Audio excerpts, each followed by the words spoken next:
रात के 12 बजे का घना समय था। शहर की सबसे बड़ी अधिकारी जिलाधिकारी डीएम अंजलि वर्मा एक जरूरी बैठक से अपने सरकारी आवास की ओर लौट रही थी।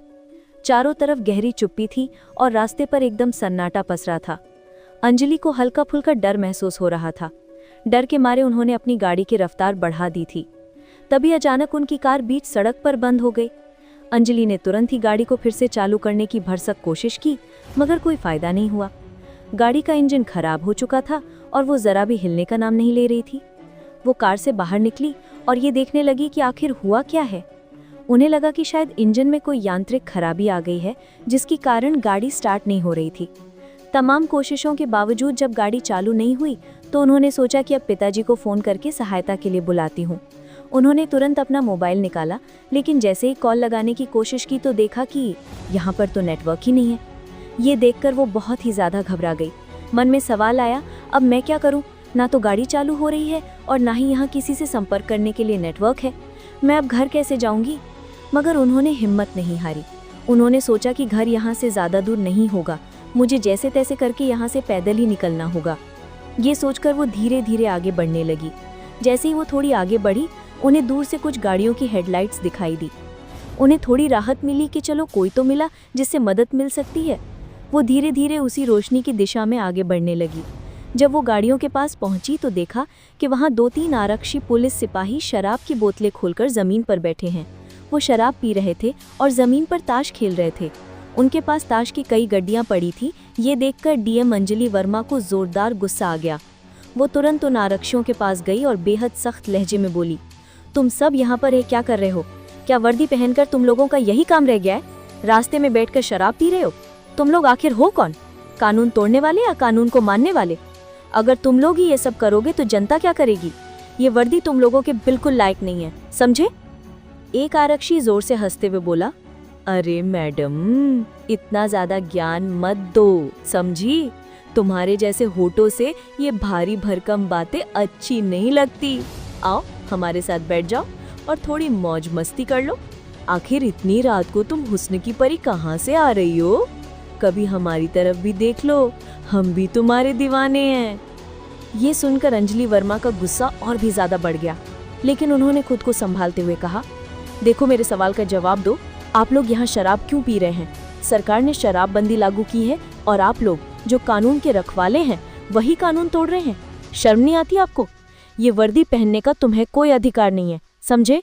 इतना सुनते ही एक आरक्षी ने अंजलि वर्मा का हाथ पकड़ लिया और उन्हें अपनी तरफ खींचते हुए बोला, अरे मैडम, हमें ज्ञान मत दो, हमें पता है कि हमें क्या करना है। वो सब छोड़ो, आज तो तुम्हें हमारे साथ ये शराब पीनी ही पड़ेगी। थोड़ा खुश हो जाओ, मजा आ जाएगा। वैसे भी तुम्हें देखे बिना हमसे रहा नहीं जा रहा है। प्लीज एक बार हमें खुश कर दो मेरी जान। ये शब्द सुनते ही अंजलि वर्मा का सब्र टूट गया। वो अपने गुस्से को काबू में नहीं रख सकी और उन्होंने एक जोरदार थप्पड़ उस आरक्षी के चेहरे पर दे मारा। गुस्से में बोली, तुम लोग इस वर्दी के लायक नहीं हो। अब देखो मैं क्या करती हूँ। ये वर्दी तुम्हें ऐसे ही नहीं दी गई है, ये जनता की सेवा करने के लिए दी गई है ताकि तुम देश की रक्षा करो। मगर तुम लोग जनता की सेवा क्या करोगे जब तुम खुद ही बिगड़े हुए हो? तुम जनता को क्या सुधारोगे? तभी एक और आरक्षी ने अंजलि को जोर से खींचा और गुस्से में बोला, क्या देख रहे हो तुम लोग? पकड़ो इसे, आज इसे सबक सिखाना ही पड़ेगा। बहुत अकड़ दिखा रही है, पुलिस से पंगा ले रही है। अभी बताता हूँ इसे कि कानून की ताकत क्या होती है। उसने अंजलि को कसकर पकड़ लिया, मगर अंजलि वर्मा कोई साधारण लड़की नहीं थी। उन्होंने एक झटका देकर खुद को छुड़ा लिया, लेकिन उनके मन में डर बैठ चुका था। वो समझ नहीं पा रही थी कि अब क्या करे। ना तो वो भाग सकती थी और ना ही किसी को मदद के लिए बुला सकती थी। उन आरक्षियों की नीयत देखकर ये साफ लग रहा था कि अब उनका बच पाना बेहद मुश्किल है। फिर डीएम अंजलि वर्मा ने गुस्से में दहाड़ते हुए कहा, मैं इस जिले की जिलाधिकारी हूँ। मैं तुम पांचों को अभी के अभी निलंबित सस्पेंड कर देती हूँ और मैं कल ही पुलिस अधीक्षक एसपी महोदय से बात करके तुम सबको निलंबित करवा कर ही रहूंगी, समझे? ये सुनकर वे आरक्षी जोर जोर से हंसने लगे और उन्होंने अंजलि को फिर से पकड़ लिया। अंजलि के अंदर डर काफी बैठ गया था। वो समझ नहीं पा रही थी कि क्या करे। फिर उन्होंने बहुत जोर लगाया और उनसे छूटकर तेजी से भागने लगी, मन में यही सोचते हुए कि अगर वो भागी नहीं तो ये लोग उनके साथ क्या क्या कर सकते हैं, क्योंकि सभी आरक्षी नशे में पूरी तरह चूर थे और उनकी नीयत बिल्कुल भी ठीक नहीं लग रही थी। अंजलि तेजी से दौड़ रही थी। वे पांचों आरक्षी भी उनके पीछे दौड़े। दौड़ते दौड़ते एक आरक्षी ने अंजलि को पकड़ लिया। गुस्से में उसने अंजलि के गाल पर एक और थप्पड़ दे मारा और बोला, तेरी इतनी हिम्मत कि यहाँ से भाग जाए? पहले हमें खुश कर, फिर यहाँ से कहीं जाना, समझी? हम तुम्हें कहीं नहीं जाने देंगे। अगर आज तुम्हें छोड़ दिया तो ऐसी हुस्न की परी हमें और कहीं नहीं मिलेगी। ज्यादा भाव मत खाओ, जो हम कह रहे हैं वही करो। अंजलि डर से कांप रही थी। उन्होंने कहा, तुम लोग नशे में चूर हो, इसलिए तुम्हें समझ नहीं आ रहा कि तुम क्या कर रहे हो। तुम लोग बहुत पछताओगे। मुझे यहाँ से जाने दो, वरना तुम लोगों के साथ क्या होगा तुम्हें अंदाजा भी नहीं है। मैं सच कह रही हूँ, मुझे छोड़ दो। मैं इस जिले के डीएम हूँ और आप लोग जो कर रहे हैं वो बहुत ही गलत है। आप लोगों की ऐसी हालत हो जाएगी कि आप चैन से सो भी नहीं पाएंगे। बेहतर होगा कि मुझे यहीं पर छोड़ दो। मगर वे सभी आरक्षी कुछ भी समझ नहीं पा रहे थे। उनके दिल में बस एक ही ख्याल था। लड़की को देखकर वे पागल हो चुके थे। उनके आंखों में कुछ भी सही दिखाई नहीं दे रहा था।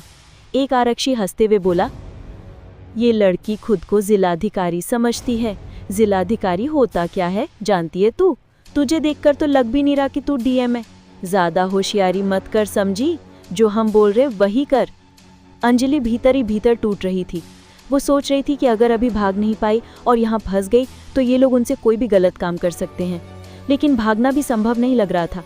फिर उन्होंने हिम्मत जुटाई, एक आरक्षी से उसकी बंदूक छीन ली और चारों को बंदूक दिखाकर डरा धमकाकर वहां से भाग निकली। डर के मारे सभी आरक्षी वहीं रुक गए। किसी ने उनका पीछा नहीं किया। सबके मन में डर बैठ गया था कि कहीं गोली ना चल जाए। अगली सुबह हुई तो डीएम अंजलि वर्मा ने सोचा कि अब क्या किया जाए।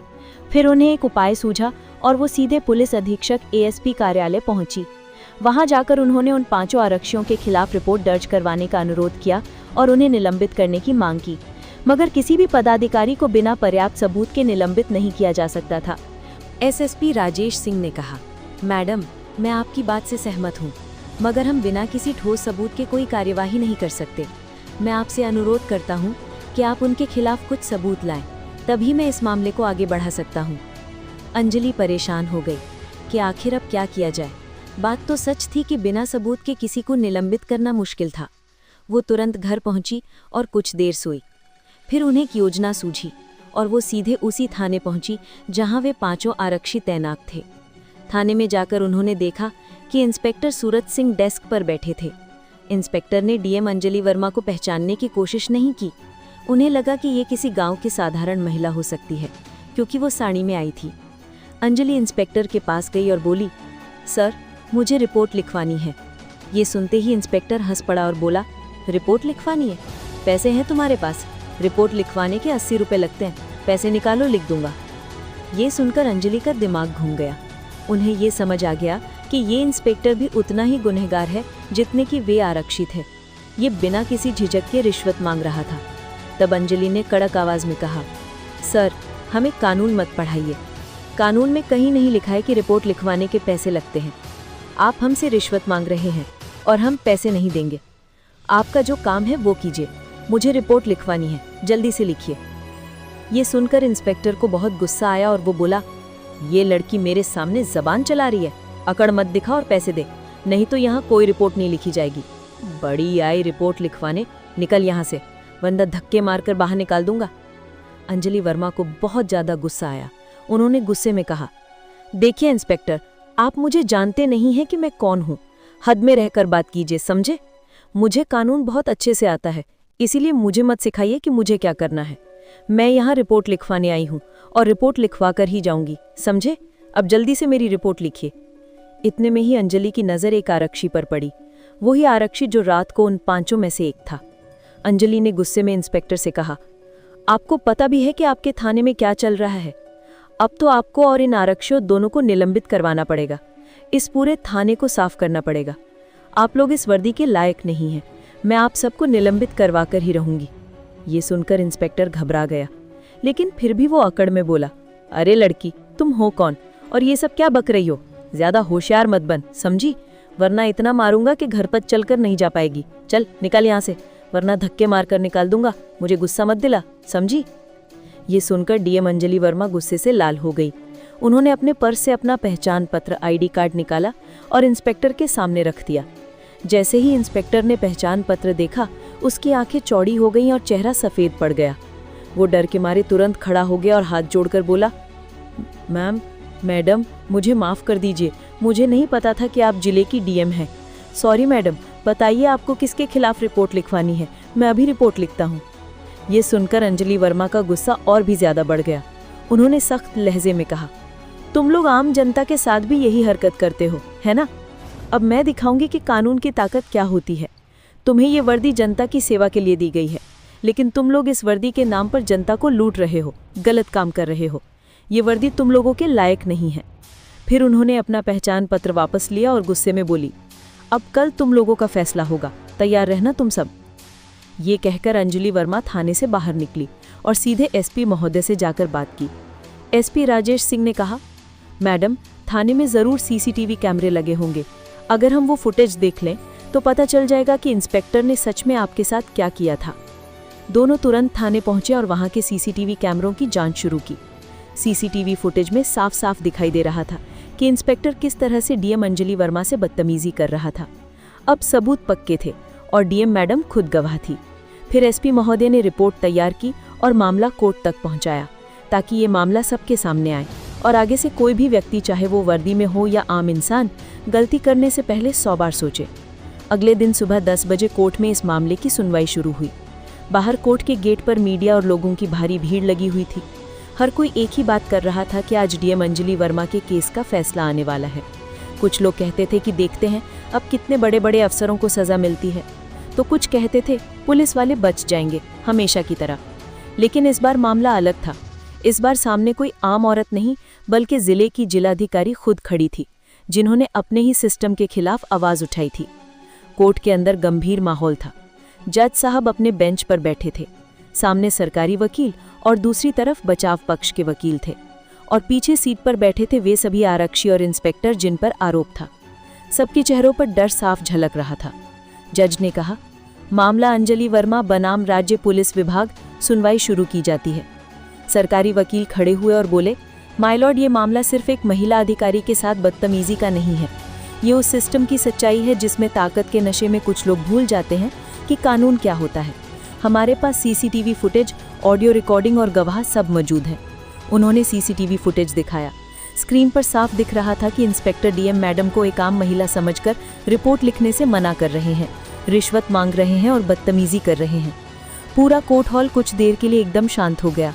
अंजलि वर्मा की आंखों में पानी आ गया, पर उनका चेहरा मजबूत था। बचाव पक्ष का वकील उठा और बोला, माय लॉर्ड, ये सब एक गलतफहमी थी। मेरे मुवक्किलों का कोई गलत इरादा नहीं था, वे बस आदेशों को लेकर उलझन में थे। जज ने बीच में टोका, क्या आदेशों को लेकर उलझन का मतलब बदतमीजी और महिला अधिकारी का अपमान है? क्या पुलिस वर्दी में रहकर कोई भी ये सब कर सकता है? वकील चुप हो गया। पूरा कोर्ट हॉल एकदम शांत था। फिर अंजलि वर्मा को कटघरे में बुलाया गया। वो उठी और धीरे से बोली, माय लॉर्ड, मैं किसी से बदला नहीं चाहती। मैं बस इतना चाहती हूँ कि जो भी वर्दी पहनता है वो इस बात को याद रखे कि वर्दी सम्मान की निशानी है, ताकत की नहीं। मैं डर सकती थी, लेकिन अगर मैं चुप रहती तो आने वाली और महिलाएं हमेशा डरती रहती। जज साहब ने गहराई से अंजलि की बात सुनी। कोर्ट में बैठे लोग भी भावुक हो गए। सरकारी वकील ने आगे कहा, माय लॉर्ड, ये मामला सिर्फ डीएम का नहीं है, ये हर उस इंसान का है जो अपने अधिकार के नाम पर गलत करने वालों से डरता है। अगर आज इन लोगों को सजा नहीं मिली तो कल फिर कोई डीएम, कोई आम औरत या कोई गरीब आदमी इसी तरह बेइज्जत किया जाएगा। सुनवाई करीब 2 घंटे चली। हर सबूत और बयान के बाद ये साफ हो गया कि इंस्पेक्टर और आरक्षियों ने न केवल डीएम से बदतमीजी की, बल्कि अपने पद का दुरुपयोग भी किया। अंत में जज ने फैसला पढ़ना शुरू किया। जज ने कहा, कोर्ट ने सबूतों और गवाहों को देखते हुए ये पाया कि आरोपी इंस्पेक्टर और 5 आरक्षियों ने अपने कर्तव्य की मर्यादा तोड़ी है। इन्हें तत्काल प्रभाव से निलंबित किया जाता है और भ्रष्टाचार, दुराचार और पद के दुरुपयोग के आरोप में 3-3 साल की सजा दी जाती है। जज की आवाज कोर्टरूम में गूंज उठी। कोर्ट इन्हें जेल भेजने का आदेश देती है। इतना सुनते ही कोर्टरूम में हलचल मच गई। मीडिया वाले बाहर खबर देने भागे। मैम, आपको कैसा लग रहा है? अंजलि ने बस मुस्कुराकर कहा, मुझे बस इतना लगता है कि कानून अभी भी जिंदा है। वो अपनी गाड़ी में बैठी और गाड़ी धीरे धीरे चली गई। पीछे रह गया एक सबक कि जब एक औरत अपनी सच्चाई और हिम्मत से खड़ी होती है तो पूरे सिस्टम को झुकना पड़ता है। थाने में अगले ही दिन नया स्टाफ लगाया गया। एसपी ने खुद निरीक्षण किया और कहा, अब ये थाना कानून का प्रतीक बनेगा, डर का नहीं। जिले के लोगों ने राहत की सांस ली। हर जगह एक ही चर्चा थी कि डीएम अंजलि वर्मा ने जो किया वो सिर्फ अपने लिए नहीं, बल्कि हर इंसाफ चाहने वाले के लिए किया। दोस्तों, अगर आपको ये कहानी दिल को छू गई हो, अगर आपको लगा कि सच्चाई की जीत ज़रूरी है, तो एक पसंद, लाइक तो बनता है। आपका हर पसंद हमें नई कहानियाँ लाने की ताकत देता है। और हमारे चैनल द बुंदेलखंड हिस्ट्री को सब्सक्राइब करना मत भूलना, क्योंकि अगली कहानी शायद वही हो जिसका इंतज़ार आप बरसों से कर रहे हो। मिलते हैं अगली वीडियो में, तब तक के लिए जय हिंद और बने रहिए हमारे चैनल द बुंदेलखंड हिस्ट्री के साथ।